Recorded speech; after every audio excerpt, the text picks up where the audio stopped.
Bismillahirrahmanirrahim. Assalamualaikum warahmatullahi wabarakatuh. Para penggemar FM Center Channel, malam hari ini saya berada di Resto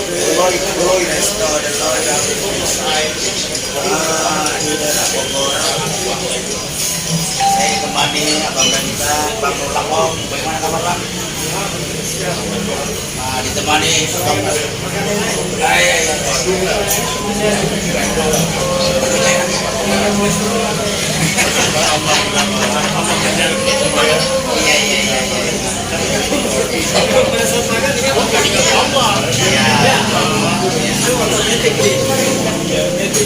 Kemudian kita ditemani pengamat politik yang kemarin viral di media sosial terkait masalah penggunaan Pampers. Kita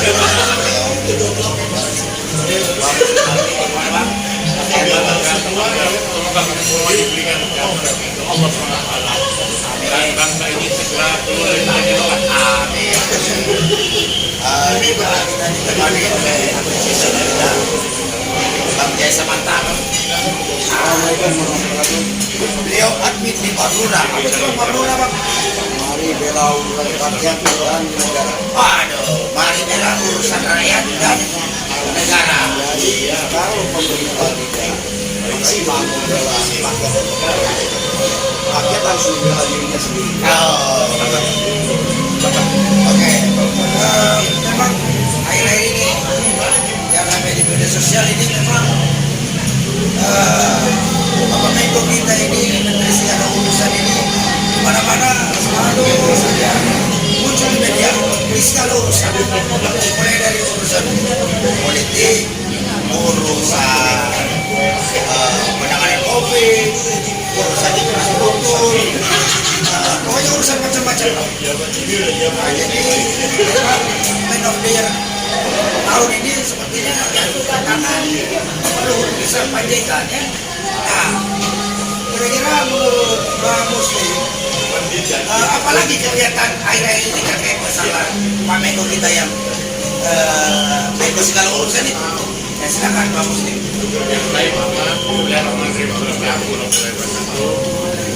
Saudara, sebagai pembantu terakhir, begitu Pak Presiden lagi-lagi Ya. Bapak Jenderal Luhut Bin Sarpanjaitan untuk menjabat sebuah jabatan sebagai ketua komite pembangunan proyek kereta cepat Jakarta Bali.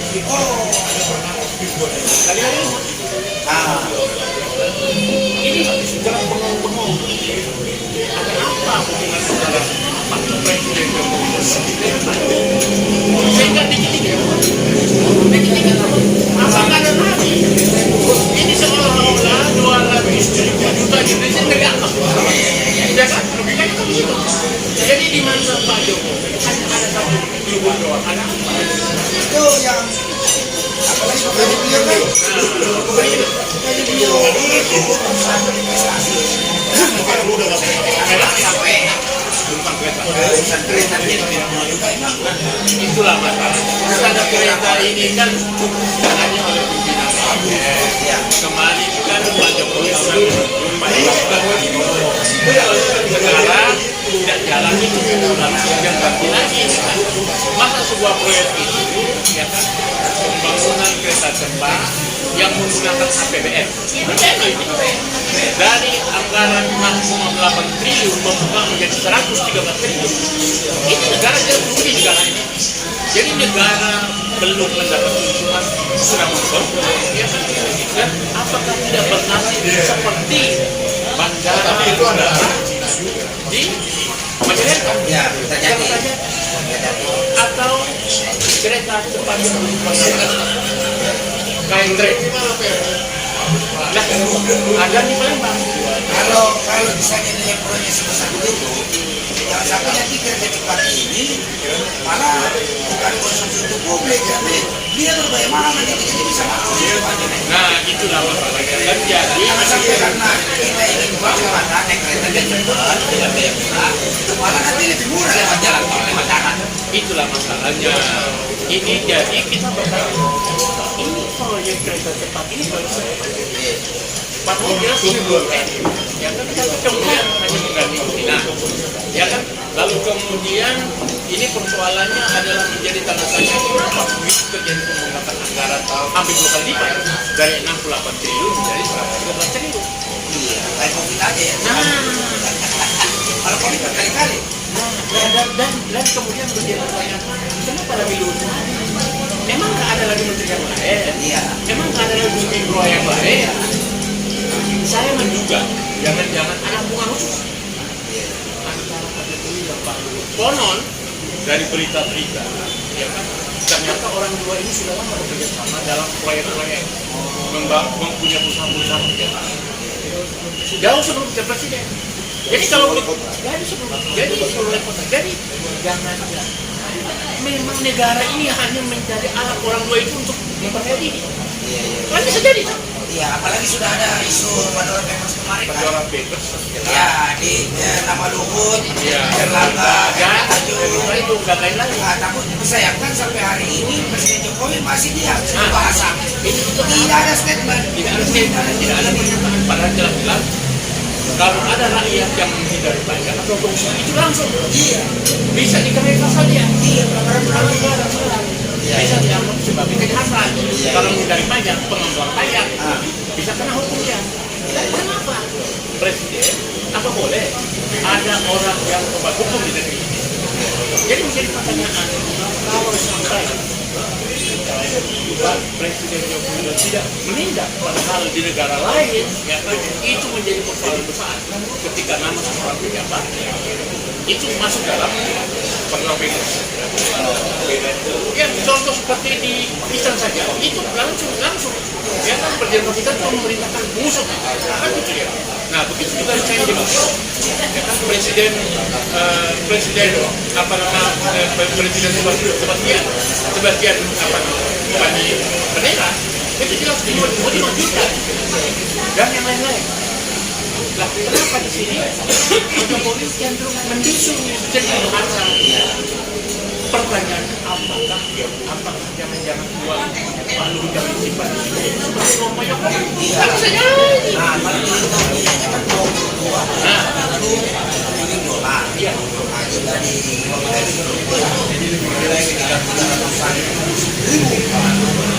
triliun rupiah yang ada. Sementara Pak Jokowi cuma 11.000 di tangannya. Nah, Ini dia.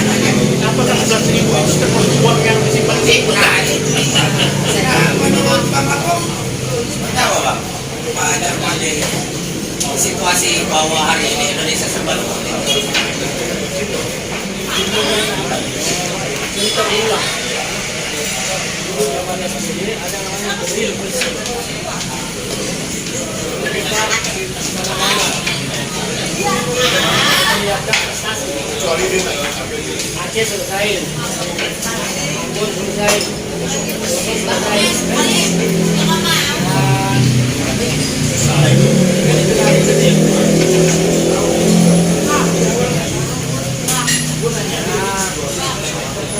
jadi sekarang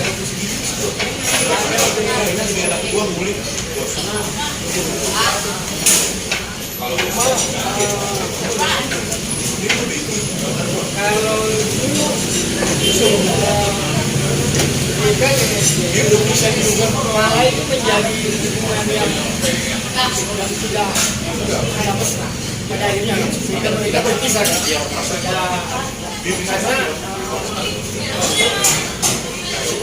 saya disorot dan Lebih dominan. dominan dan lebih kelihatan hasil. Ya. Sementara pada saat itu SBY sendiri dan kasus di BPKT. Ya, berita juga yang Ismail Juga Wisma Atlet kasus anak dan Nazarudin. melihat mereka sangat clear dan ada prestasi. Tapi itu kan orang juga kedua mereka bisa di periode berikutnya mereka maju sendiri sebagai calon presiden, dia sendiri walaupun pada itu dia kalah. Nah sekarang ini cerita seperti itu kelihatannya keluar, tetapi kedua orang ini mesra. Yang ada bilang tadi, saat yang sangat Mesra jangan cuma berlatih. jadi Semakin Iya, sebagai mesra ya. ada urusan-urusan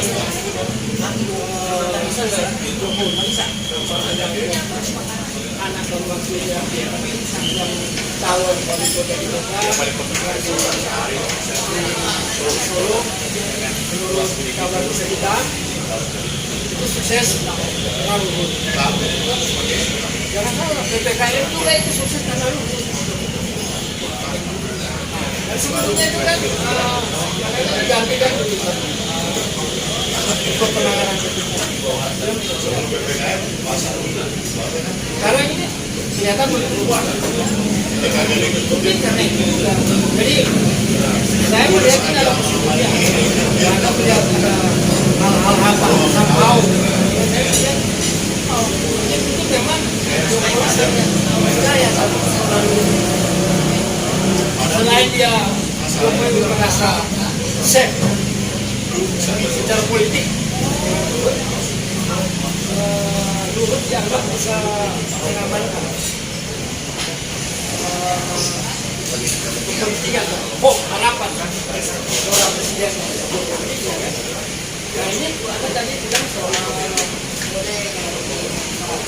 kereta cepat Jakarta Bandung. Kan selama COVID ini kan sebelum COVID ini kan sudah makan stagnan. Nah ini Jokowi melihat, nah ini kalau saya kan pernah 2024, kalau ini belum selesai, kira saya takutnya nanti presiden itu dicapel supaya delegasinya dia. Ini bisa juga. Tetapi saya melihat mesraan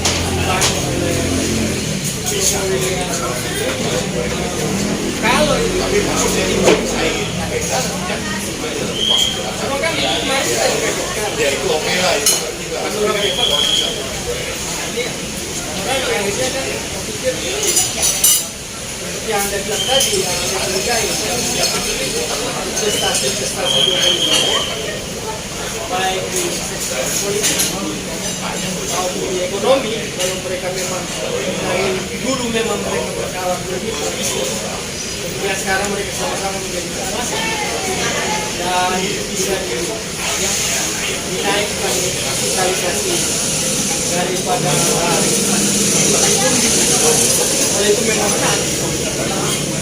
Saya pikir wajar saja. Masalah itu saya kawan, ada dicolek, bisa mame dalam konteks negara bangsa.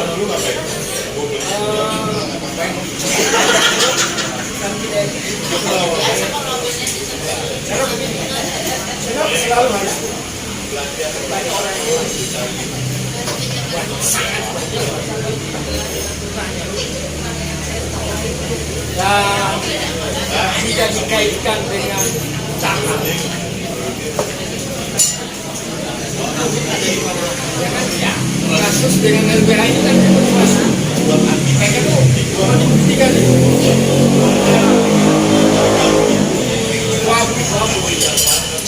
Banyak tambah nikel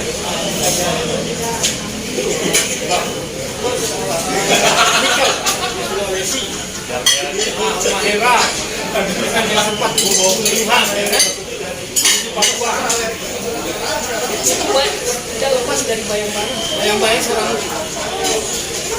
Saya pikir kawan-kawan di LBH melihat dan ini dibiarkan saja dibiarkan oleh untuk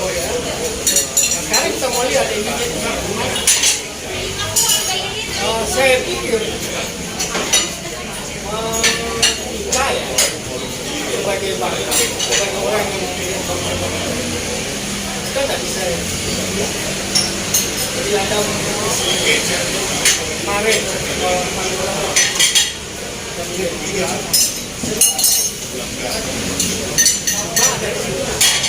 nanti ada di sama DP ini ya dan dulu di kayak asal jadi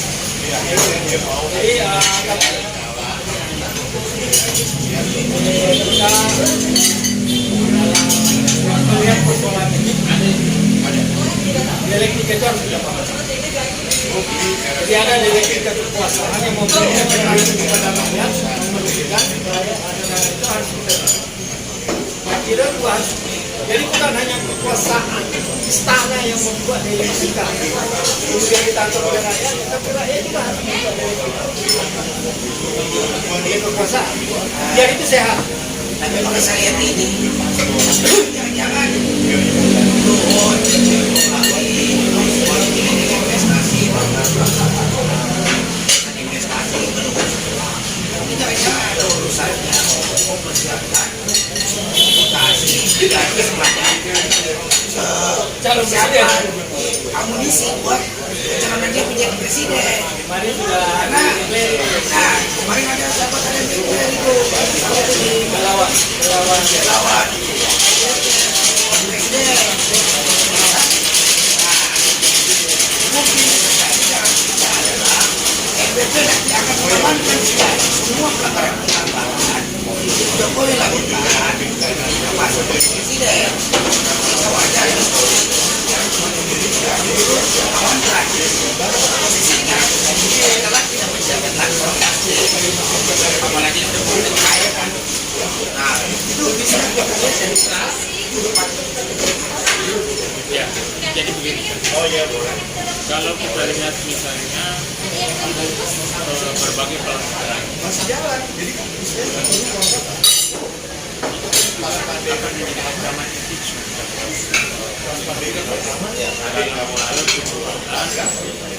Aset-aset itu juga menggunakan kendaraan APBN. Lalu kemudian tol itu dijual. DPR bagaimana amanat undang-undang nomor 1 tahun 2004 tentang undang-undang perjalanan negara. Jadi bukan misalnya yang di tol Kuala Namu itu dibangun nilainya tinggi, tapi dijual pakai miliar. Nah, begitu juga yang terakhir kemarin soal yang berarti di itu kan nilainya kalau tidak triliun.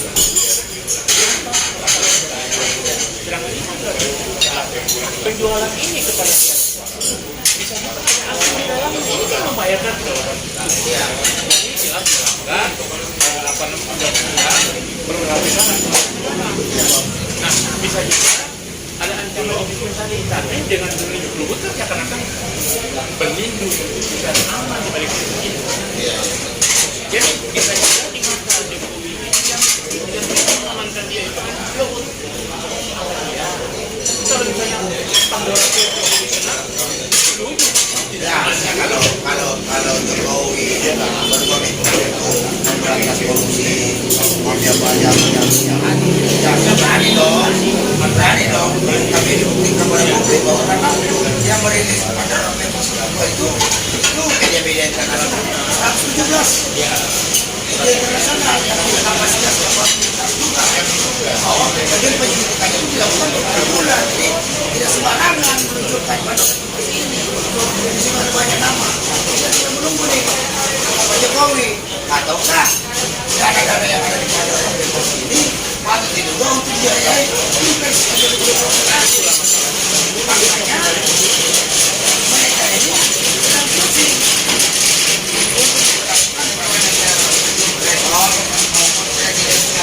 resor nomor 1 karena khawatir nanti terlalu banyak lagi yang menjadi calon. Kalau terlalu banyak calon ya terlalu banyak lagi modal yang harus dilakukan karena sekaligus juga membuka siapa sih sebenarnya So, pentolan oligarki kita ini mendukung kekuasaan Ya, harus diungkap. jadi kalau misalnya juga kayak cerita oligarki itu kan bekerja sama antara pengusaha dan pengusaha. Nah, posisi hukum di situ bingung kita. Dibilang dia penguasa, usaha juga. Ya, Contohnya yang dibuat oleh si hari tadi itu. Kemarin bukan hari dia jadi yang melaporkan dia artinya bahwa berarti dia ini dugaan memanipulasi orang terkait ini kan itu tentunya ada kepentingan bisa juga misalnya karena politik jadi hari ini kita bisa menduga kalau ular itu kemarin siapa Pak?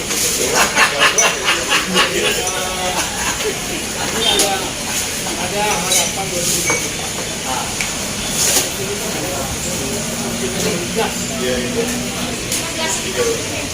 Nah, ini kan uang banyak.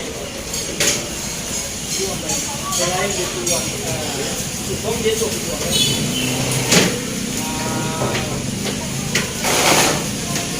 Kita melihat kegagalan KPK.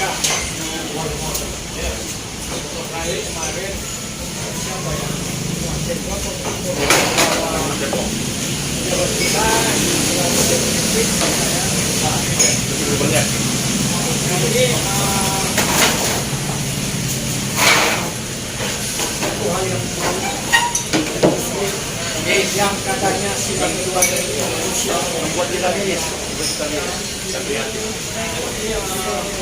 Kita kemarin sudah melakukan harus oligarki partai. Ini kan awalnya dari partai-partai. Tadi Anda bilang partai-partai kita itu tidak kekuasaan di partai itu hanya berpihak di sekitar teman dan keluarga. Itu kan membuat pintu-pintu kekuasaan, pintu-pintu ekonomi. Ketika mereka berkuasa, itu hanya di negara mereka. Nah, saya pikir apa yang dilakukan oleh Jokowi umpamanya kalau dengan luput, dia sangat percaya diri. Itu dilakukan ya. Yang ingin bahwa dia harus kekuasaannya aman, individunya juga aman. Itu dilakukan semua. Cuma kan begini ya, ini kalau kita biarkan, kenapa kita harus ada calon dari independen? Itu artinya bahwa calon itu harus berpercaya. Karena apa? Masalah kekuasaan yang seharusnya itu menjadi kekuasaan bola kemudian diputasi oleh oligarki yang ada di kekuasaan dan di partai. Itulah yang membuat sistem pemerintahan itu tidak berjalan normal. Selalu mudah diintervensi lagi. Dan itu semua ini sumbernya karena masalah politik. Sistem kekuasaan yang dibangun dengan oleh oligarki macam itu pasti memakan korban, kepentingan, baik secara langsung terhadap kepentingan ekonomi banyak orang sedang bermain karena adanya kekuasaan dan individu ekonomi itu hanya dipegang oleh orang-orang. Nah, ini kita lihat dari tahun ke tahun, apalagi di era sekarang ini makin kacau. Institusi negara tidak berjalan lagi. Struktur kabinet yang sudah ada di itu sudah tidak berjalan. Buktinya tadi, ya kan? Pak Jokowi hanya percaya Luhut, padahal ada menteri-menteri lain yang tupoksinya ke situ. Banyak, kenapa tidak infrastruktur jalan, kereta api cepat dilakukan oleh menteri langsung dari PUPR. Itu yang saya bilang. Jadi ini high to high.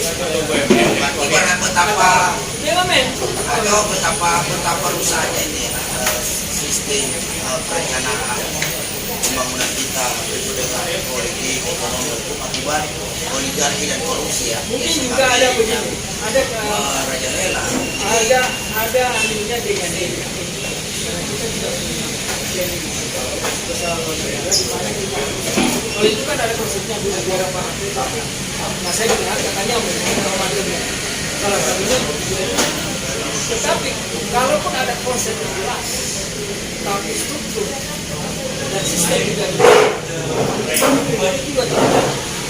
Nah, sebenarnya sih kalau apa konsep-konsep itu kembali lagi kepada sistem politik karena segala sesuatunya itu diawali dari sebuah kebijakan politik. Nah kalau politiknya sudah dikuasai oleh oligarki dan korupsi, ya kan? Nah ini sangat berbahaya sekali buat semua bangsa kita. Barangkali perlu kita dengar nih dari apa tadi Pak Lurah, bagaimana menurut pandangan ini Bang Jaya, pandangan sebagai komunitas rakyat yang berdaulat itu seperti apa, Bang? Terima kasih luar biasa sahabat-sahabat saya kelompok muslim, semoga supaya bisa dicerna dan dicermati dan dengan cerdas dengan kesulitan dalam karena negara ini bangsa ini punya kita semua, tidak punya Luhut dan Jokowi ya. Nah, saya hanya satu saja miris sejak kejatuhan Pak Harto itu saya juga melihat lagi. Jadi kalau saya lihat Bapak juga zaman Pak Harto nggak beres. Ya, misalnya kebijakan transmigrasi dulu. Nah, bagaimana dibuka lahan di Lampung? Ada boleh. Ya. Ya, sambutan Ini ada bincang-bincang sama teman-teman. Jadi Terima kasih. saya belum tokoh nasional, saya hanya rakyat jelata orang awam. Tapi saya memahami bahwa dalam bernegara, terutama kepemimpinan nasional, ya, itu harus awalnya semua good ending. Nah, good starting. Ya. Soekarno begini itu seluruh rakyat percaya Soekarno, tapi di akhirnya bukan happy ending, bukan good ending, bad ending Soekarno. Begitu juga Soeharto, Bapak Pembangunan, bad ending. Ya. Kalau menurut ya Habibie juga bad ending. Ya. Nah, padahal Pak Habibie bukan saya mendukung Pak Habibie. Dari dolar berapa dia sampai bisa turun sampai 6 ribu. Nah, tapi kenyataan itu adalah bad ending. Ya. Jadi saya pribadi juga mengharapkan dengan saya ini. Madura sudah 3 kali saya bukukan, tapi permintaan teman-teman dibutuhkan lagi. Ya. Jadi Madura itu hari bela urusan rakyat dan negara. Ya. Jadi urusan negara itu dia bukan tanggung jawab pemerintah eksekutif saja, tanggung jawab seluruh elemen, seluruh kekuatan nasional. Kita tidak pernah membangun kekuatan nasional yang baik. Kekuatan nasional itu intinya 3. Ya. Economic power, manpower yang tetap. Ya.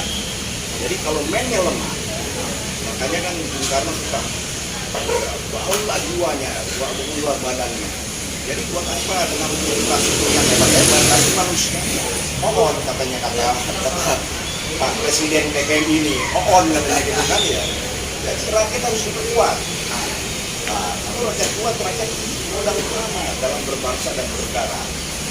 Kembali lagi, semua pemimpin nasional tidak membangun integrasi terbaik. Nah, syarat negara harus kuat. Kalau negara mau kuat, integrasi harus kuat. Integrasi nasional. Nah, kita semua sehingga rapuh integrasi ekonomi, integrasi semua, integrasi bukan hanya wilayah, ya, bukan hanya teritori. Sehingga urusan politik pun harus diperdagang transaksional ya. Nah, jadi harapan saya singkatnya, saya ingin kepada siapa yang semuanya happy ending. Jadi jangan juga pemimpin happy ending akhir masa jabatan. Rakyat bekerja untuk rakyat. Iya, iya. Rakyat harus happy ending. Masa rakyat sedih terus. Iya. Kalau kata anak ini, saya kalau punya Indonesia seperti nonton film India. Yang membuat air matang harus makan nasi air, air bersih, matang, susah, kesehatan susah, Untuk lapar. iya. Padahal kan Bung Gai ini kan pemimpin buruh. Ya. Buruh itu sejak belum ada PTN bisa sudah mengiris. Dia waktu zaman Aztec, zaman apa namanya? Aztec dan apa itu namanya? Paspen. Bukan Aztec dulu, Esmesi. potongan-potongan itu. Oh. Aztec dan apa lagi ya namanya lupa saya. Iya. Yang sosmed gitu ya. Iya, tiap bulan dulu dipotong. Nah, pegawai yang sostek gedungnya mewah itu uang dulu. Iya. Banyak sekali haji, uang haji. Jadi dia akan merampokkan dalam konstitusi merampokkan. Dia akan merampok dana-dana apa potensi-potensi yang ada di masyarakat. Merampok semua. Nah, kita banyak sekali sektor-sektor. Harapannya kalau happy ending kepemimpinan nasional tentu rakyat terkait insya Allah ya. Rakyat terkait happy ending juga. Kita milih dong rakyat masa. Taiwan yang negeri berdiri 49 nggak punya apa-apa, kita punya pelabuhan, punya bandara, punya jalan, punya katakan, pasti selalu sama negara ada. Iya. Jadi saya mengharapkan terutama bisa terbangun rakyat itu kalau pemimpinnya ending. Iya. Saya ulangi lagi, Soekarno tidak dia memulai staf kepimpinannya hebat, good starting. Tapi dia ending semuanya. Itu tuh dengan ending. Aku dia sudah pangan, ada ranking, ada ending. Nah, apakah rakyat good ending? Tidak. Nah, harapan saya kita kemerdekaan adalah ini. Nah, tapi menurut ya, soal good ending ini apakah dia habis periodenya dinyatakan good ending ataukah misalnya Udah harapan jauh, janji-janji. Bagaimana mau good ending, janji-janji tidak? nah itu dia maksudnya. Ya, jadi saya misalnya sekarang masih ada waktu, kalau mau. Saya pendukung Prabowo. Iya. Tapi kita maunya negeri ini seperti Iya. main catur, main bola. Ya. Ya, oke lah, kita nggak pusing lah. Udah kita tentu konstitusinya apa Tapi konstitusi. kira-kira ini bisa nggak permintaan Jokowi di tengah utangnya sudah swasta dan utang negara yang habis Bisa, banyak negara. bisa nggak kembali Bisa. minimal kembali seperti Bisa. setidaknya utang negara Bisa. SBY gitu loh. Bukan Brasil waktu itu juga terlibat, bisa. Kekuatan nasional kita lebih kuat daripada Brasil dan yang lain. Iya. Kita ini luar biasa sumber dayanya. Kekuatan nasional kita luar biasa. Hanya tidak di kekayaan jadi mau segala macam yang teori kekuatan teori power mau juga pakai teori pendekatan Islam yang Allah karuniai yang diistilahkan oleh para ulama salaf adalah kuatul Islam. Di kuatul Islamnya itu ada kuatul Islam, ada kuatul iman, kuatul ihsan. Kita sebetulnya luar biasa. Kita sudah punya perempuan dari jualan, ya. Makassar sama semuanya.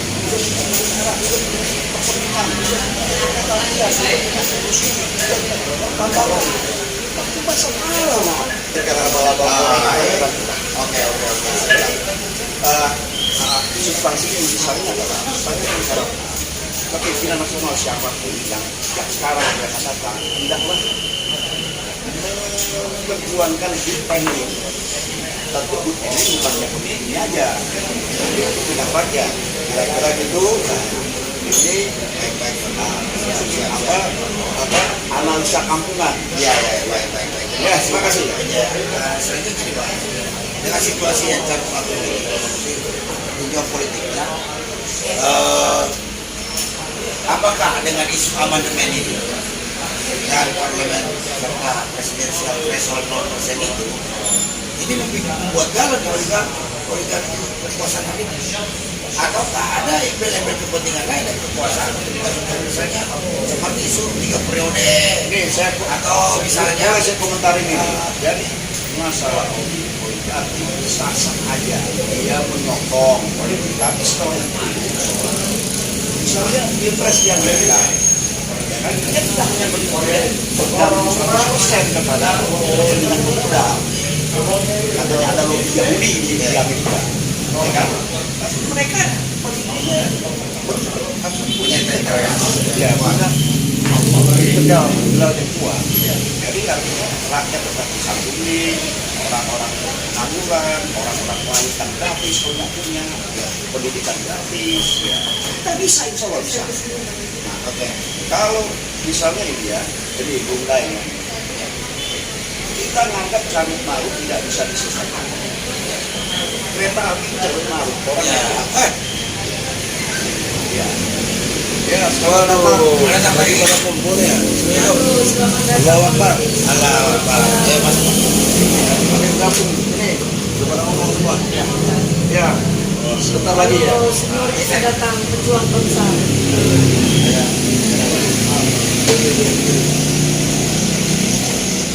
Jadi ya sedikit ini. Mohon maaf. Nah, itu aja saya. Jadi ini rekan-rekan kalian, sahabat-sahabat, juga anggota Madura yang saya banggakan, saya nilai bahwa sebetulnya bisa kalau kita mau.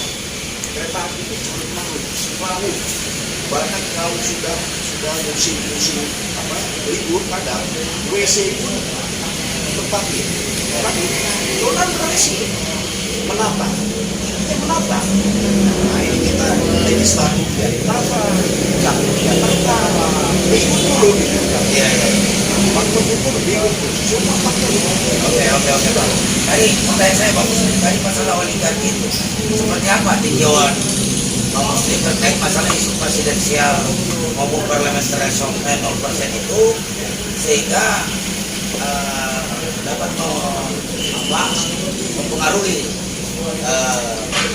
oligarki kita, kekuasaan kita, sehingga ada isu-isu titipan kayaknya Jokowi 3 periode, kemudian perpanjangan masa 20 sampai 2027 masa jabatan.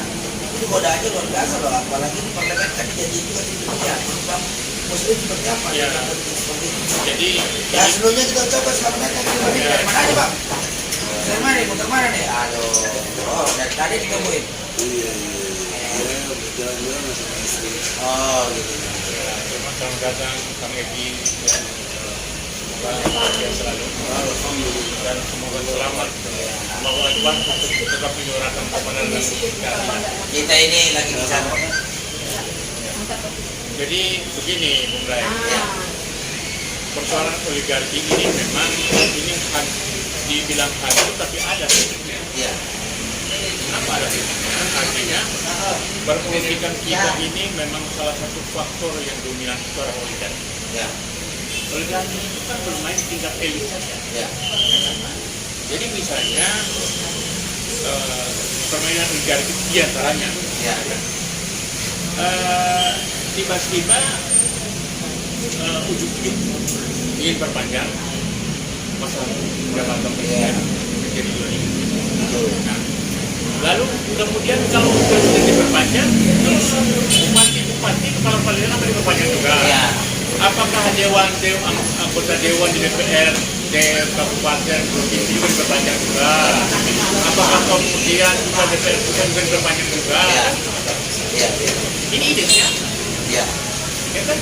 Sementara hari ini kan kita kemarin kan PPU sudah menggugat tentang disfungsi DPR. Disfungsi DPR. DPR tidak melakukan fungsi kontrol, ya kan, terhadap jalannya pemerintahan.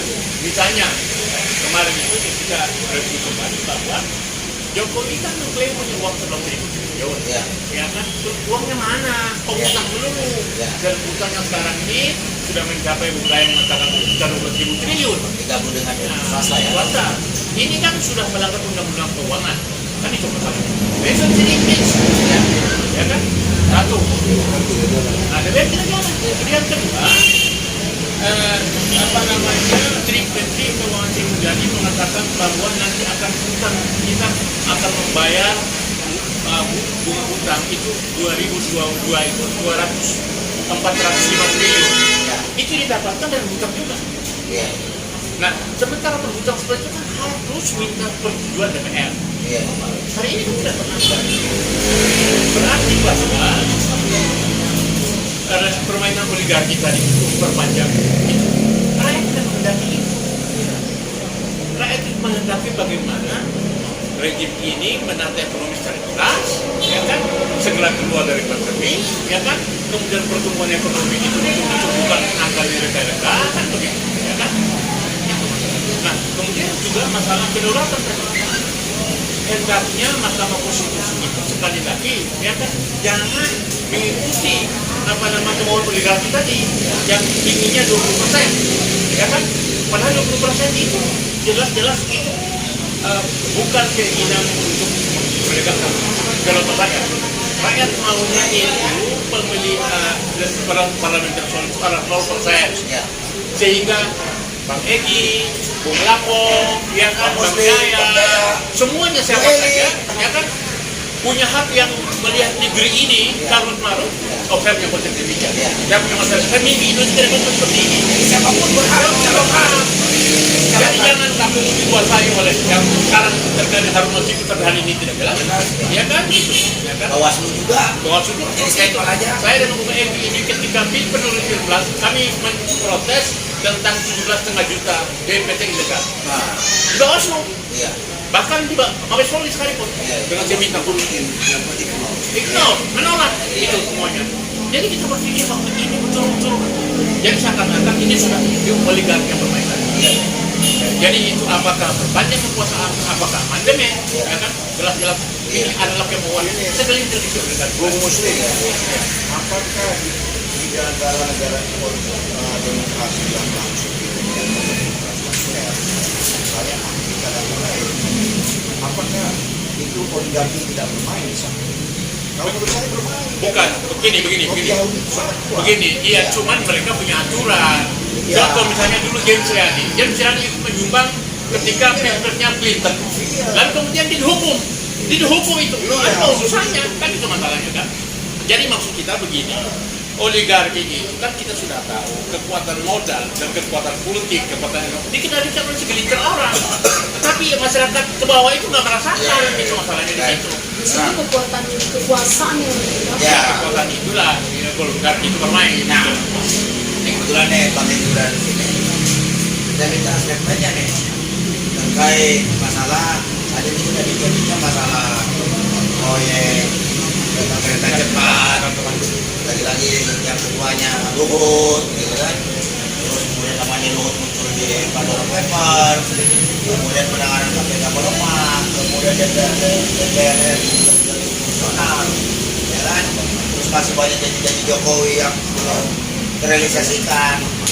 Nah, ini yang di tengah isu semakin kencangnya dukungan masyarakat dan aktivis terkait parlemen maupun presidensial threshold 0%. Nah, dalam perspektif bawah gimana Bang? ini udah mau ditutup katanya, nanti di rumah aja. Ya. Ya. Ini ada orang dengan sebelum depan ini dengan penipuan hukum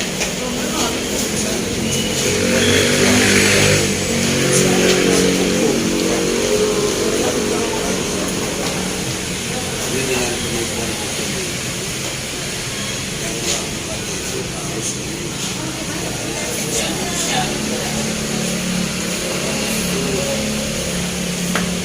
konstruksi hukumnya itu tetap konstitusional, tapi pola gerakannya harus kita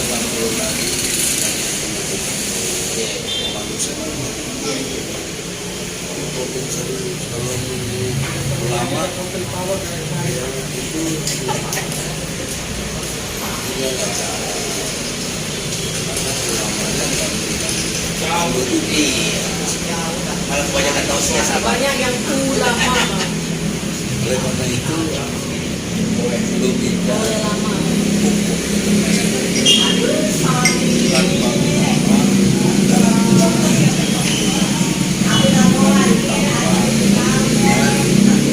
tanpa organisasian dan ego. Jadi problem kita di ego struktural yang kita miliki semua ini nggak ikhlas. Lihat orang senang juga senang gitu. Dia susah dia dia senang lihat orang susah. Tapi dia senang lihat orang susah atau dia susah lihat orang senang. Itu problem serius soal hati, soal nurani. Oleh karena itu daya berpikir saya lebih kepada satu situasional yang objektif ini. Nggak ada jalan lain kecuali surat Al-Maidah ayat 23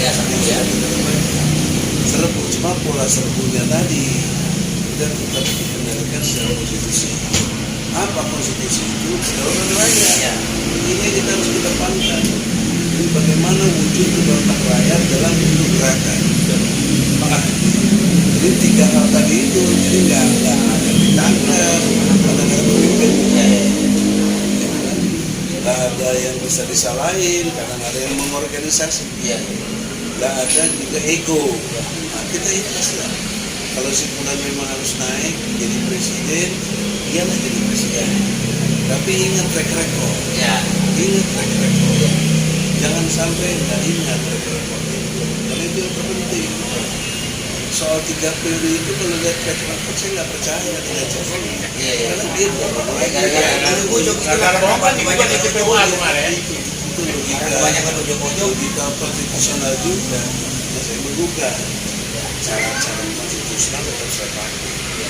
Nggak ada komando saya, nggak ada ego saya, nggak ada yang biayai, nggak ada pengorganisasian. TPU itu ketemu begitu aja. Ulama advokat, oke sepakat dulu dia ada isu yang bagus, leading issue namanya. Ini leading issue. Saya mengembangkan istilah leading issue. Jadi kita bermain di situ leading issue tanpa ego, tanpa ada pengorganisasian, tanpa ada ego sektoral kita masing-masing. Tapi kita betul-betul people. Dalam rangka Dulu dari saya ngomong people itu bukan baru sekarang. Tapi jangan disalahkan satu konstitusi karena ini kedaulatan rakyat. Wujud kedaulatan rakyat adalah people power. Pilpres kemarin juga people power kalau kita arti sesungguhnya. Kemarin nggak People power itu suara rakyat cuma bukan. Ada pemaknaannya selalu saudara-saudara sekalian, karena ini yang punya kafe sudah mau tutup, sebenarnya diskusinya makin asik ini, masih panas. Kita bisa tambah Nah, lagi. tapi insya Allah nanti kita lanjut lagi sampai ketemu lagi. Tiga hal Semoga penting tadi. Saya ulangi, tanpa pemimpin, tanpa pengorganisasian, tanpa ego. Nah, itu aman gerakan itu. Jadi karena mau ditangkap orang. baik. Namanya leading issue. Yes. Nah, ini satu gagasan baru saya kira yang belum banyak dimiliki oleh TV. Ini masih pola lama. Ya, semoga Kita ada pola baru. Oke, baik Bang. Terima kasih Pak Megi. Allah Akbar.